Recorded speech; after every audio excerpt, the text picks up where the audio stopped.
All right, my name is Heather Gray, and the program is Just Peace, and I want to welcome you all to our program this evening. I'm pleased to tell you that we have here in the studio guests who we've had in the not-too-distant past, actually, talking about what's happening in Palestine and Israel and the struggles going on there. So we have here in the studio Dr. Fahed Abu Akel and Father George Maklouf, and also co-producer Ernest Dunkley. So I want to welcome all of you all. Welcome. So there's a lot happening in Israel as we speak, right? Yes. And Palestine. Yes. Where do we go on this? There are just so many issues. Actually, we want to talk about three major issues here today, and I'm sure there'll be some others that'll come into the mix. First of all, I know that there is soon to be a commemoration of Nakba. So we want to talk about that, but Dr. Fahed, would you tell us a little bit about yourself first? Tell us about your background.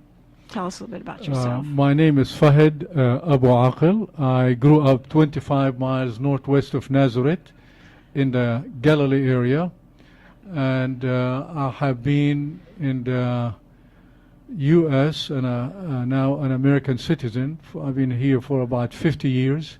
I'm a retired Presbyterian minister, and from the beginning I want to say to you, Heather, and to WRFG, you are really the only one that reach out to hear a Palestinian voice. Our Atlanta newspaper, our radio, our television, no, we are loaded with American Palestinian people in our midst, and no one want to hear our voice. So I am grateful today to be number one on your show, and number two to share with our audience what's going on in Palestine, and number three, I hope everyone that hear you can really go to their credit card and their check and support this station. Oh, thank you for that.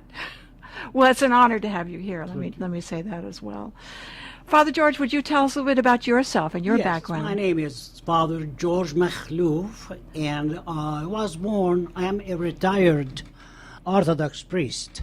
I was born in West Jerusalem before the Nakba. The word Nakba literally means the catastrophe, which indicate the 1948 exodus and dispossession of the Palestinian people. So when I was a baby.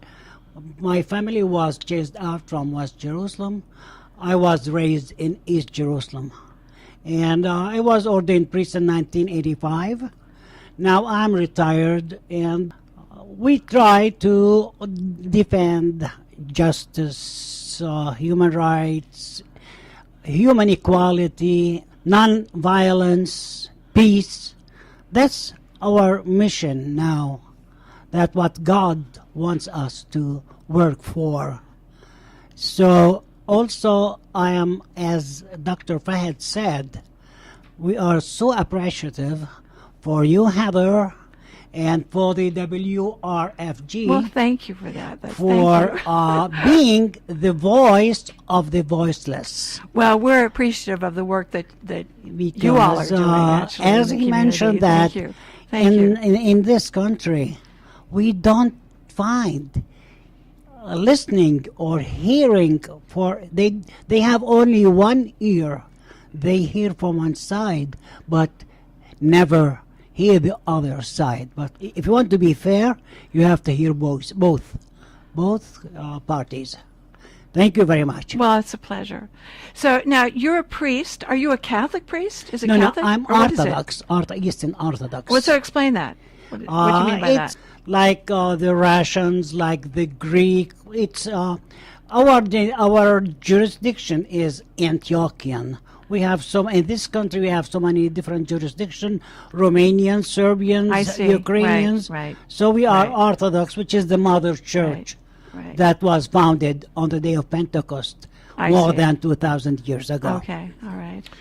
If we can deal first with the Nakba, and then, go to the Great March and then to Jerusalem, I like to begin by saying last time I shared, so I think for our audience need to realize, as Father George said, the Nakba means catastrophe.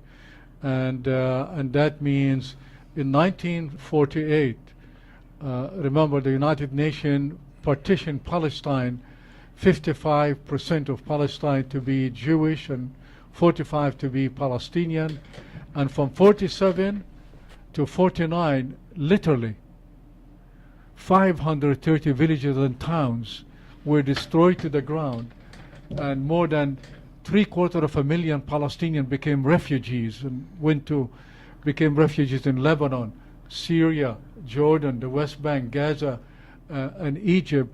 So the word Nakba, so right now our president, vice president, everyone want to go to Israel to celebrate the 70 years of the creation of the State of Israel.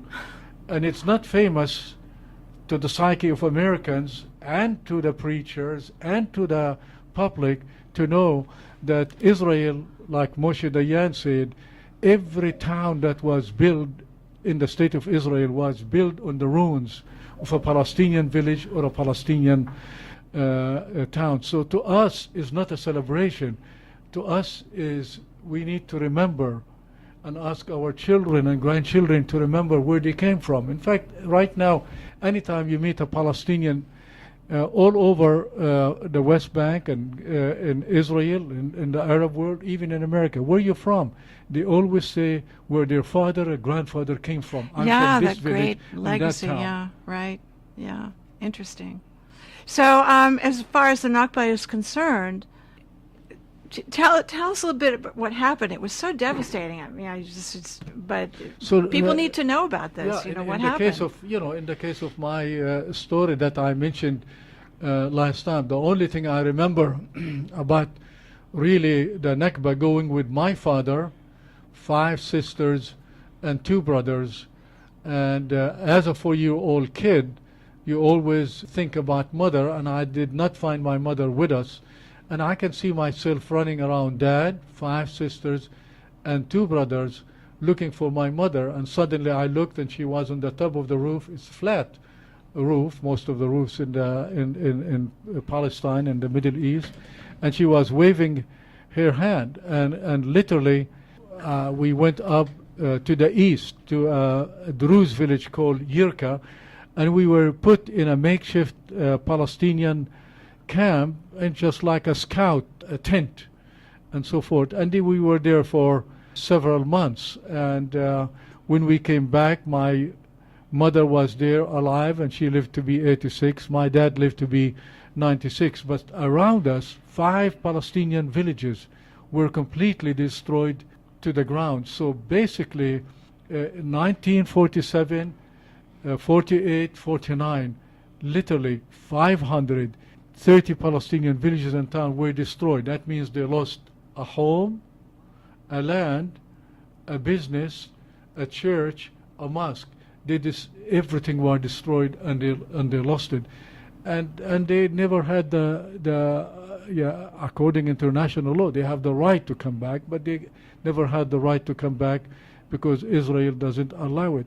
So you can be right now, imagine a Palestinian Arab Christian or a Muslim, a citizen of the State of Israel, and look at your village and they cannot go to be there. It's another kibbutz in that place. So if I am Mr. Cohen from Atlanta, I can go and live in that place, but that person who is only 5 miles from his village cannot go live in his own home. Wow.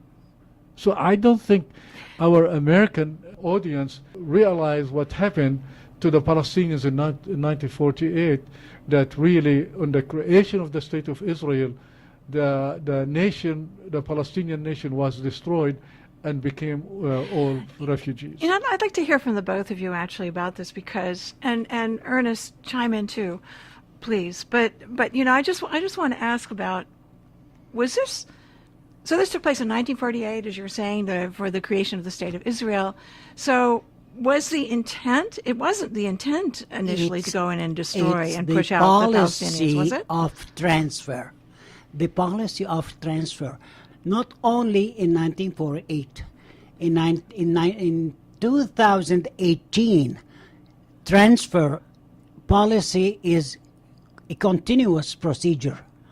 They want the land They empty. want the land altogether. They want all the land and they want it emptied. Everybody who is not a Jew has to leave. We say that Jews have the right to live in Palestine. I give the example of the Armenians who were massacred by the Turks, and it was worse than the German Hitler's Holocaust. I mean, not only the Jews suffered from the Holocaust, but there were many Christians.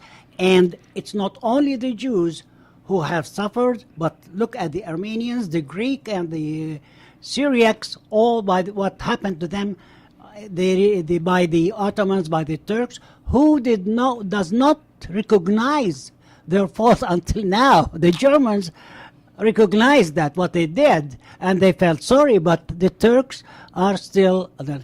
So they went everywhere. They came to Palestine, they went to Lebanon, they went to Syria. They were welcomed by everybody, but they did not force people to leave their homes, their orchards, their shops, and all what from their schools. Everything you have to just leave. And to me, the policy of transfer is exactly ethnic cleansing, because in order to make people leave, they committed massacres. And those who were wanted by the British government, by the British mandate in Palestine, became prime ministers. They were wanted because they committed crimes against humanity. They bombed hotels, they bombed villages, as Dr. Fahed said that more than 530 villages were flattened to the ground. And that's because they don't want people to come back. So we are fighting for the right of return and for civil rights. We're going to take just a quick break, and we'll be back with this discussion. Hold on just a second. All right, again, my name is Heather Gray, and the program is Just Peace, and I want to welcome you to our program today. I'm so pleased to tell you we have here in the studio Dr. Fahed and also Father George. I'm calling you by your first names here, and also Ernest Dunkley. We're talking about Israel and Palestine, and we started talking, of course, about Nakba. Now, Nakba itself will be commemorated on May the 15th, I understand. So that, of course, will be in Gaza and all over the world, right? Where Yes. people will be coming forward. You know, it strikes me that the Israelis, they didn't learn really about what happened to them in Germany. You see, Terrible I think, thing to say, but they didn't, I mean, it seems. I think I like, for our audience to understand that for me as a Palestinian, Arab, and as a Christian, in my mind, there's complete difference between Judaism as a religion and Zionism as an ideology. But talk about the difference. Let's And talk about the difference difference here. is, Judaism as a people of faith exists any place Exactly. around Yeah. the world, existing any place around the world. Right. The issue is Zionism is a political ideology that says, as a Russian Jew, as an American Jew, as a Canadian Jew, as a French Jew, as a British Jew, Right. I'm not secure. I need to get out and live alone. So from day one, the father of Zionism is Herzl. And he wrote the book in 1895, and in 1896 the first Zionist Congress began, and every year they have the same thing. First I want Zionism to be real among the Jews, and the majority of European Jews, the intelligentsia, and the majority said to Herzl, go jump in the lake. We don't believe in your ideology. Oh, that's interesting. Okay? Yeah. The Okay. majority said no. Yeah. And then the second thing, he said, I need to make the issue of the Jewish question an international issue, and that came with the Balfour Declaration. And the third one, Explain Balfour. the Balfour Declaration, he's a Secretary of State, sent a letter to the Zionist Congress. And he was British, right? He was a British Foreign Secretary, Right. and in his own handwriting said, in a way, I promised, that's in 1917, Palestine to be a homeland for the Jewish people without harming the local people. right. And imagine, like right now I'm an American, I can promise Mexico to Brazil when I don't have jurisdiction over Mexico. Huh? The British had jurisdiction over Palestine in 1922. He did the proclamation in 1917. So that made it international issue. The third one started to immigrate, and when the creation of the State of Israel, and of course the one that hastened the creation of the State of Israel with his plan was what happened to the Jews in Germany with the Holocaust, and 6 million Jews were gassed to death, and so forth. So the issue that we need to think about, political Zionism had two ideologies. One, ethnic cleansing of the Palestinians out of Palestine, and two, use brute force. And that strategy is still going on. One of the things I just want to ask everyone about here, actually, is the Jews were terribly discriminated against in Europe. There's no question about that. But, the thing is, it concerns me that of a country being created based on religion. That concerns me. Right. I don't think that should be the case anywhere, to be perfectly frank. Now, you all dispute me if you wish, but, Yes. We are three ministers. Okay. You have three ministers sitting here. It depends on whether it's religion or tradition. That's a good point. Tradition came first. Yeah, okay. And tradition is part of the land, part of the soil. Religion, maybe not necessarily so, but there are still many places that people were born there for hundreds of years, thousands of years. Thousands. And Yeah. I think in that case, yeah. Go ahead, Father George, you want to comment? Their slogan is that Palestine is a country with no people, and the Jews really? are people with no country. Imagine that Impossible. we tell you that you are living And you came from creature, nowhere. and you do not exist. Do not exist for them means you should not exist. So, go ahead. Were you going to add to You should that? not exist. That means ethnic cleansing. I see. I wonder, a people who suffered a lot from a Holocaust, how they applied this on other people. You were the victims. Why should you look for repeat the same thing that what Yeah. happened to you Yes. to other people? So why do you think? So we've talked about the Zionist tradition and so It's forth. the but blind, fanatic ideology. No matter what, they want the land empty. They don't accept that should be for everybody. The three religions. And the I three thought- faiths. What, I'm sorry, Fahed, just said you were talking about three religions. Three faiths. They are. Judaism, Christianity, Islam, and Islam. Christianity. Can they all live together? Yeah, this is the same because religion. Palestine. But they have historically, right, lived together. Palestine is a holy place for all the All three these religions, faiths. exactly. And it belongs to the three faiths. All right. So everybody should have equal rights, equal civil rights, like the African American who got their civil rights after their peaceful struggle, and the Palestinians are struggling peacefully as what's happening in Gaza Strip. People are demonstrating, and shooters, people The Israeli yes, soldiers are just are shooting killing them. children Yeah. for just saying Marching. we want to go back home to Right, our country. Right. Yeah. It's And just I a think sad. that's where we need to switch right now to the Great March, maybe. Well, let's talk about that. Go ahead. So Go ahead. right now, beginning March 30, what happened several years ago in the Galilee area, in 3 Palestinian Arab villages, are citizens of the State of Israel, were demonstrating about the stealing of their land. And they never realized, since they are citizens of the State of Israel, that the Israeli police will kill them cold blood. And so as of that day, the day called the Land Day began, not only in the Galilee for the Palestinian citizens of the State of Israel, but for Palestinians all over the world began Land Day. So the people in Gaza, for the people that are hearing us, need to realize south of Jaffa, almost close to 62 villages and towns all around Gaza, they were completely cleansed, and they became refugees in the city all over Gaza, Rafah, all over the place. So anytime you think about 2 million Palestinians in the Gaza Strip, you need to say 75 to 80% of the Palestinians are refugees. Now, two things.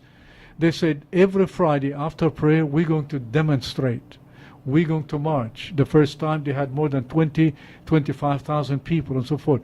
The issue that the listener need to remember that these people are marching still in Gaza, and the sharpshooters of Israel are shooting them in Gaza, not in the State of Israel. There is a difference between, in your yard, but you're shooting me anyway, yeah, right? in the American, if you to the yard and come to my house without telling me, I'm going to shoot you, huh? Well, I'm curious, what kind of training do they have in the military? The strip of Gaza, we can call it a refugees camp.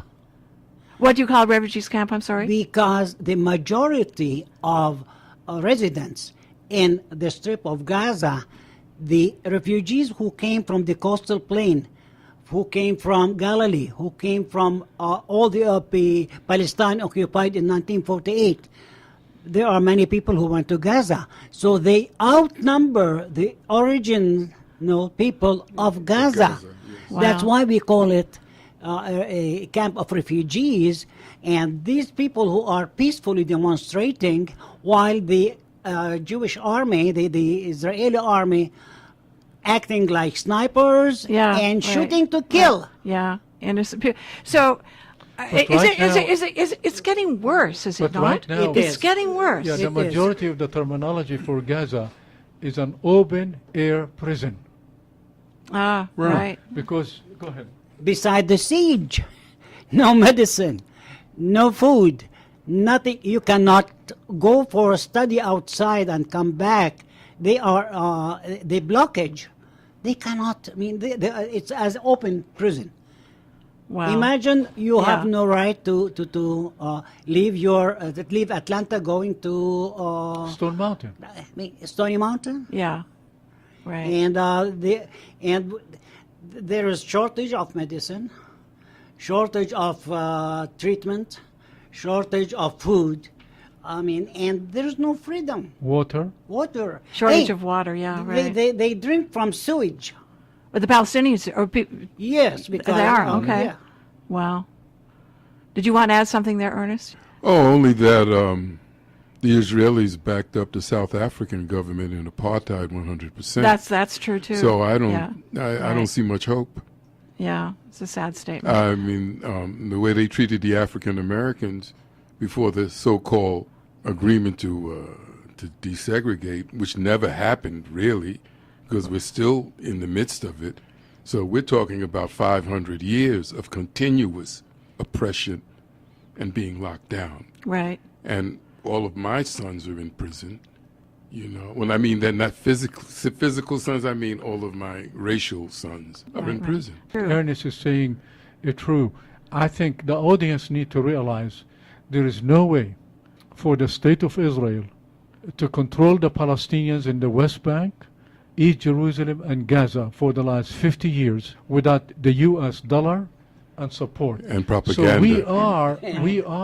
really, Propaganda. Right, that's so true. we that's are true. right now in the middle of the deal. We are not innocent. America is supporting occupation of Palestinians and cruelty of Israeli soldier to treat Palestinians that can come today 24 hours to any home, any place in the West Bank and East Jerusalem and snap you with your children and put you in prison. I just want to tell our listeners that you are listening to WRFG Atlanta 89.3 FM. The program is Just Peace. My name is Heather Gray. I'm here with co-producer Ernest Dunkley, and we're talking with Father George and Dr. Fahed. And it's just so honored to have you here in the studio. Thank you very much. I do need to ask you both this question, though. Here, the Israeli government talking about the coalition with the United States. You know, they're talking about the situation in Iran, okay, and nuclear weapons. Israel has nuclear weapons, does it not? They have nuclear weapons. And yes. they're not willing to talk about it They openly. don't want to. They will not entertain any entertain, conversation. yes. No conversation. Forget about it. Not Yeah. to be a member of you call it Proliferation. preparation. They don't want. And the U.S. support that. What Trump says to the states of the Gulf states, that if we leave you 1 week, you cannot stand by yourselves. This applies to Israel. But the difference that he tells the Gulf states to pay him for supporting them, and while we are giving our tax money, wasted our tax money Billions. to give the violation of human rights and the crimes against humanity, war crimes that committed by the Israeli government. And backed up by the American government. Yes, and we Right. pay for our persecution. We pay for these people. I need to say also that the United States some of the police departments are being sent over to Israel to be trained. Many of them. And so I'm thinking there's this correlation here with more violence here by the police department in the United States as well. This is not a good scenario. But Fahed, you're Yeah, I wanted to go back to your original question. yeah. And your original question, if anybody need to understand the suffering of Palestinian, will be a Holocaust survivor. If anybody need to understand the Palestinian oppression, will be Israeli Jews who came all the way from every country that discriminated against them, from Spain to Portugal to Russia to France to England and finally Germany.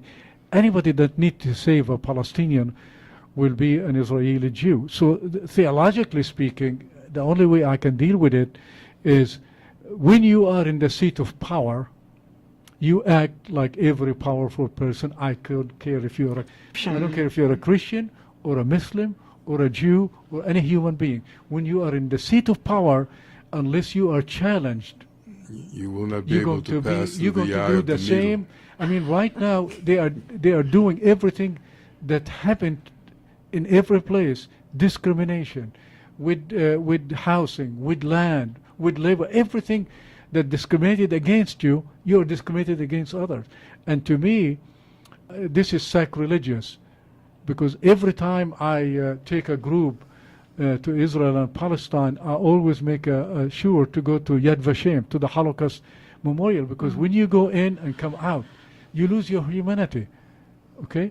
So at this point in history, I, as a Palestinian Christian, condemn what Hitler and Germany and everybody did against the Jews.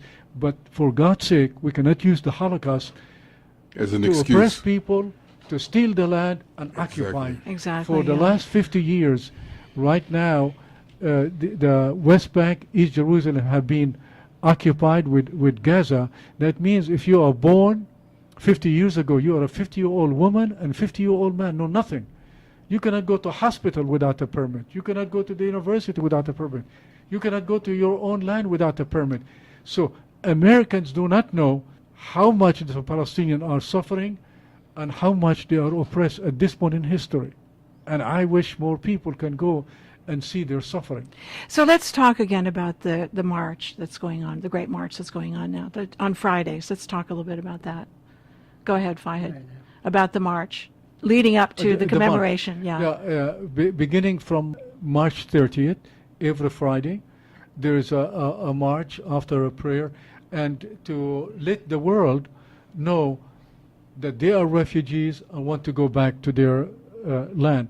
So they continue doing that until the 15th, and I just heard the report, they're going to continue doing that because see. really the world, from print to radio to television, are ignoring the Palestinian occupation, ignoring the Palestinian suffering, and the only way is you need to let people know.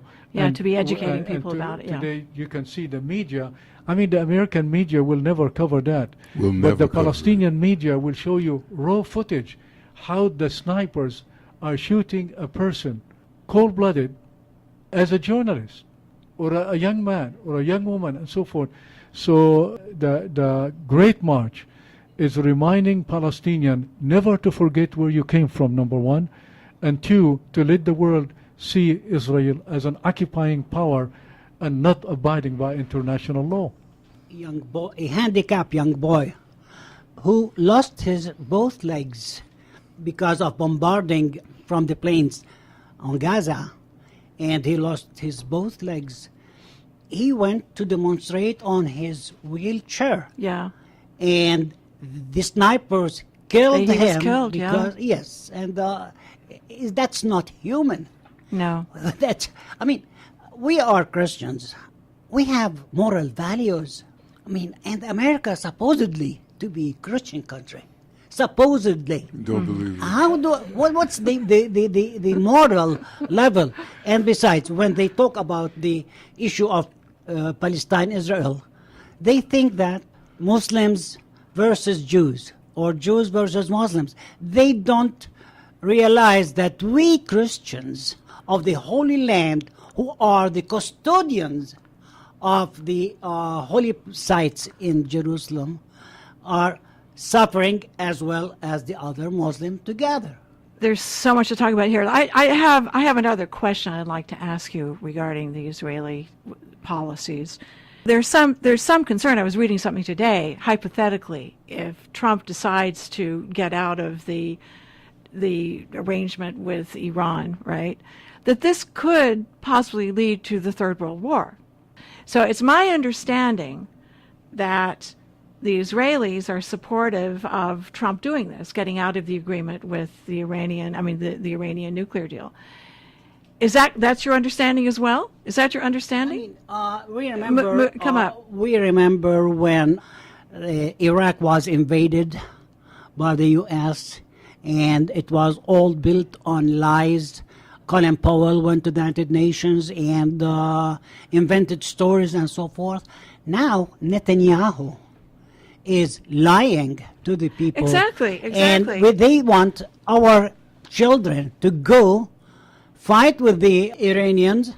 And look what happened when they went into Iraq. Many people committed suicide. They had handicapped people came, psychological problems. How many billions were spent on the Gulf War? Now they want to spend money. Why should the U.S. soldiers die for Israel? Well, I have no idea. I think they did that in Iraq, right? Yeah. But go ahead, Ernest. Sorry. No, Britain and America have made a point of establishing Israel because it's a foothold in the East. Foothold in the Middle East. Yeah. Yeah, right.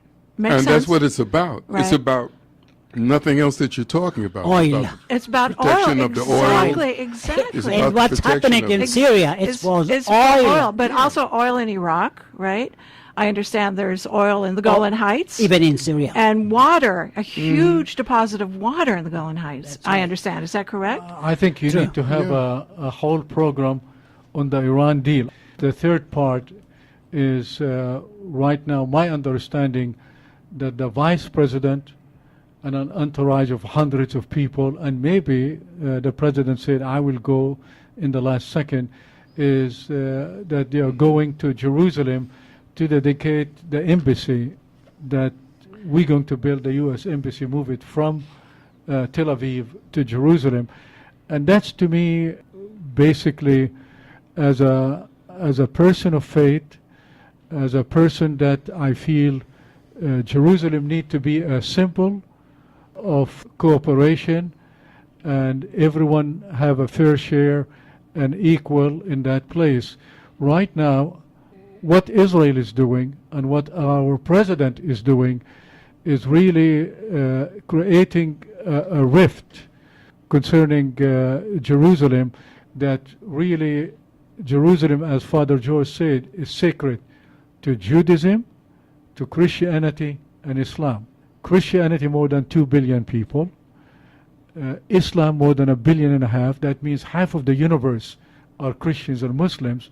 And now, because we want to create that religious scenario, because really religion have been used through economics and politics to From the blind the people. Crusades. And so right now, to say that Jerusalem exclusively is Jewish, and I always, in the last program, I said I did not know if President Trump knows what he's talking about vis-a-vis the old city of Jerusalem, or Jerusalem, Israel, or Greater Jerusalem. And last time I said to you that according to the Israeli Knesset, Greater Jerusalem is from the north to Ramallah, from the south to Bethlehem, from the west we don't know how far, from the east the hills over Jericho. For him to say that it's exclusively Jewish, to me, in the 21st century, we are creating an atomic bomb worse than the atomic bomb when it comes down to religion. Because really, people all through history, from Judaism to Christianity to Islam and others, used religion to kill in the name of God. We are all guilty. We're all guilty completely. I mean, how in the whole world a white supremacist in the name of Jesus can kill a black? And who's Jesus he's talking about? Huh? We always use religion to oppress the other. So I wish that President Trump said a word of mercy to the Palestinians who are refugees, to the Palestinians who have been occupied for 50 years. It seemed like it's complete avoidance or ignorance of what is happening on the ground.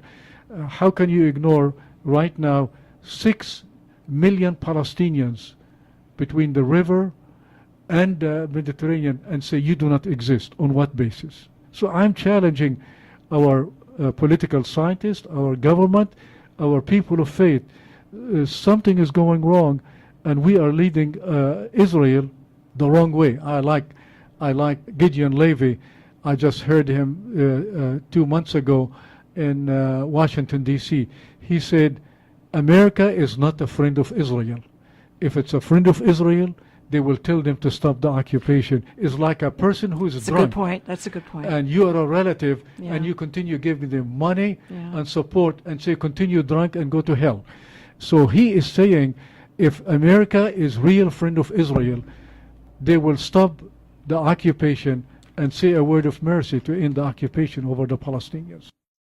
All right, again, my name is Heather Gray, and the program is Just Peace, and I'm pleased to say that we have here in the studio Dr. Fahed and also Father George and Ernest Dunkley. We're talking about the situation in Palestine and Israel and just so many issues. I know we could just go on, but there are some upcoming events, Fahed, right? Would you Yes. tell us about what's Saturday, May the 12th, this coming Saturday, we are holding a conference on Palestine that's sponsored by Joining Hands for Justice in Palestine. It's a Presbyterian organization, and Friends of Sabil in North America, and Presbytery Peacemaking, and Oakhurst Baptist, and also North Decatur Presbyterian Church, and Jewish Voice for Peace. Our plenary speaker is going to be Reverend Naim Atiq, who is an Episcopalian priest from Jerusalem. He wrote a book about Jesus, justice, and Palestinians. So he will be our plenary speaker this coming Saturday, and is going to be at Trinity Presbyterian Church, 3003 Howell Mill Road, Atlanta, Georgia, 30327. And if you can come, you are welcome to call me or email me. And 404-441-2702. And we are having 4 workshops. One by Mubarak Awad, who is the founder of Nonviolence International. He's a Palestinian, an American. and he was deported from the state of Israel because the teaching of nonviolence was a threat to the state of Israel. And the other one is Adi Dameski and Noshin Frankie. They wrote a book by the Presbyterian Church, by the Palestine Mission Network, helping local congregation to study. Another workshop is going to be by Rosina Gilani and Kani Sesnov, Jewish Voice for Peace stand on Israel-Palestine. And we have a fourth workshop. You know, when you boycott Israel, you're really going to lose your job in the state of Georgia. Repeat that again. Would you repeat that one more time? Right now, according to the law in the state of Georgia, when you take a state job, you need to sign an agreement contract that you are not allowed to boycott the state of Israel. Are you serious? So is that 99% of the citizens law? of the state of Georgia are not aware of that. Is that legal? It's illegal, but they do it. Was that passed passed in They the House legalize of the Reps? illegal. Was that passed in the Georgia It legislature? passed the Georgia House. But it hasn't been challenged in the courts yet, I guess. We are going to challenge it Well, okay, that makes sense. and so forth. So somebody is going basically to share her story. She's from Kansas, and they did not give her a job, and she is going to tell her story. And she took it to the court. The first level, she won the case. And special thanks to ACLU that took her case. Okay, so it's going up to another court at this point, is that Correct. right? Yeah, but I don't think all the legal experts say every state, 23 states in the U.S. are really violating the American Constitution on this bill. So that's a program to have as well. Tell you about Definitely that. is. You need to follow up on that. Yeah, go ahead. And then Go I'd ahead. like for you to mention something about Rosina. Jewish Voice for Peace are having something on the 13, which is a Sunday at... In the Old Fourth Ward, right? Go ahead. In the Old Fourth Ward Park on the Beltline. It starts at noon on Mother's Day, Sunday on Mother's Day. And it's about Nakba, actually. And Right. that's the beautiful thing about Jewish Voice for Peace. Here they are American Jews, but saying we do not agree with the occupation. We want people to remember the Nakba. So to me, the unifying power is how human being can accept other human being and work for justice, for peace, and human rights. We get out of our cocoon, which is a Christian, a Muslim, a Hindu, or a Jewish. How do I treat Heather as equal with me? I don't care what is your background, what is your religion. So to me, our support at this point in history as Americans and a good number of evangelicals to say that the land belonged to the Jews, to me, is not Jesus' word, it's their own word, and our American imperialist with Israeli to take the land and steal the land. Has nothing to do with Jesus. Jesus stood for justice, for peace, for reconciliation, not stealing the land. Yeah, actually, I think that one of the things that Jesus was upset about was that the Romans were coming into that area and taking the good farmland, actually, right? Misinterpret this. I mean, they have their own eschatology. They have their special eschaton, and they push for the second coming of Christ, no matter how human souls will be sacrificed. That's right. They don't care. That is God's plans. And when you tell them about nonviolence, when you talk to them about peace, social justice and all that, they don't believe in that. They believe that we have to push the hand of God so that Jesus will come back again. So whose interpretation is that's that, a right? heresy. I mean, And bring the end of stupid. And what, I'm sorry, and what, Ernest, and what? Well, it's part of the prophecy that when this happens, there's going to be quite a bit of war and murder going on. Oh, dear. Because Jesus is the fulfillment of the prophets and the law and Moses. Everything was fulfilled. What I mean, they are, I mean, doing things theologically or it's a Who, heresy. who you were talking about? They About You The were talking the, about Zionists. the evangelical Zionists. Zionist Christians. evangelical Christians. Yeah, Yeah. the Yeah. evangelical Christian, especially the Christian Zionists. I was sitting one day. Christian Zionists. Explain that. One Quickly. second. They're the I was- real pushers of Yeah, this. okay. They took her to I want to revisit on the transfer of the embassy. Go ahead. Yeah, but we don't have much time Christian, left. But Christian Zionism says the land of Palestine belonged to the Jews. God gave the land to the Jews. The Palestinian Christians and Muslims do not have the right to the land. They need to come to Mississippi or Pennsylvania or New York or go somewhere else. They have 21 Arab states. They can go anywhere. So the land, it's amazing. I was sitting one day in my next door neighbor right. who's Jewish. We were sitting in the balcony, and suddenly I asked her, that tree, is it to you or to your neighbor? She says to me, my neighbor thinks it's in their side, but it's on our side, and I'll take her to court. Imagine, it's 1 inch of land in somewhere where in the area where I live. Okay. How in the name of God, my parents have a church that is 800 years old, Palestinian Christian go to the time of Christ, Muslim go to 1,500. How in the name of God we're going to take their land, their property, their churches, their mosque, and say, get the Dickens out of this place. This belongs to the Jews. And that's the issue, the thing that bothers me as a minister. American Christian Zionists use God, Jesus, and the Bible to ethnically cleanse Palestinian out. Well, first of all, I'm wanting to thank all of you so much for this discussion. I realize that there's just so much to talk about, and I would like to have you back again. I know we need to talk about still more about this move of the embassy to Jerusalem. We only have just a minute left here. On September 13, 1993, an agreement was signed in the White House in Washington. And that agreement, we call it the Principle of Declaration, or also Oslo Agreement. Oslo Accord, whatever. I mean, it mentioned that Jerusalem, the final status should be negotiated between the parties themselves. When Donald Trump take a step creating facts on the ground, he opposes the USA foreign policy because it was the American who were the broker of the peace process on September 13, 1993. So we'll come back to this, Father George. I'm going to have you all come back, and we need to go into more in-depth about that as well. Yeah, you try and hold them to that one. No, so I'm wanting to thank you all so much for being on the program. Fahed, Father George, Ernest.